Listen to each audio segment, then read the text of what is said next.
നന്നായി ഒന്ന് മിക്സ് ചെയ്യാം.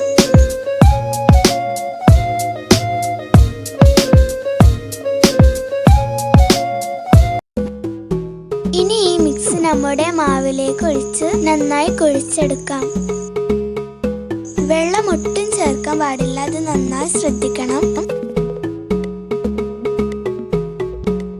ഇപ്പോൾ ഞാനിവിടെ ഒരു ബോളാക്കി എടുത്തിട്ടുണ്ട്. മാവ് നന്നായി കുഴച്ചെടുക്കണം. ഇനി ഇത് അരമണിക്കൂർ റെസ്റ്റ് ചെയ്യാൻ വെക്കാം. അരമണിക്കൂറിന് ശേഷം ഇത് നമുക്കൊന്ന് തുറന്നു നോക്കാം. ഇപ്പോൾ നല്ല സോഫ്റ്റായി വന്നിട്ടുണ്ട്. ഇനി നമുക്കൊരു പാൻ എടുത്ത് എണ്ണ ചൂടാക്കാൻ വെക്കാം. എണ്ണ ചൂടാവുന്ന സമയം കൊണ്ട് നമുക്ക് മാവ് കുഞ്ഞു കുഞ്ഞു ബോൾസ് ആക്കി എടുക്കാം.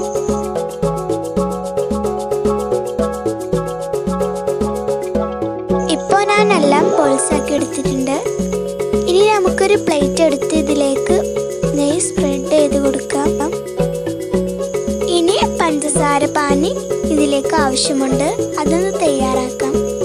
ഇനി ഇതിലേക്ക് 2 ഏലക്കായും കൂടി പൊടിച്ചിടാം. ഇനി ഈ ബോൾസ് വടയുടെ ഷേപ്പാക്കി മാറ്റാം.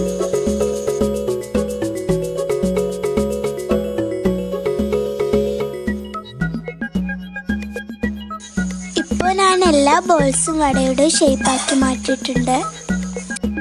ഇനി നമുക്കിത് ഫ്രൈ ചെയ്തെടുക്കാം.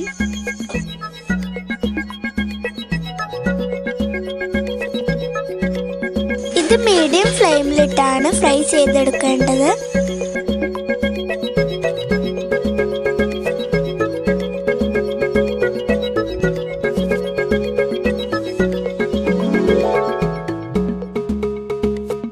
ഇനി ഇതൊന്ന് കോരി മാറ്റാം.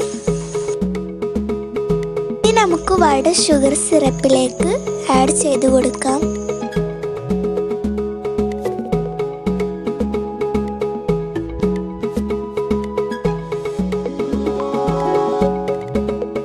നമുക്കിതൊരു പ്ലേറ്റിലേക്ക് മാറ്റാം. ഇപ്പോൾ നമ്മുടെ നെയ്വട റെഡിയായി വന്നിട്ടുണ്ട്. എല്ലാവരും ട്രൈ ചെയ്യണം, നല്ല സ്വാദാണ്. ഇഷ്ടപ്പെട്ടാൽ ലൈക്ക് ചെയ്യുക, ഷെയർ ചെയ്യുക, അതുപോലെ തന്നെ കമൻറ്റ് അറിയിക്കുക.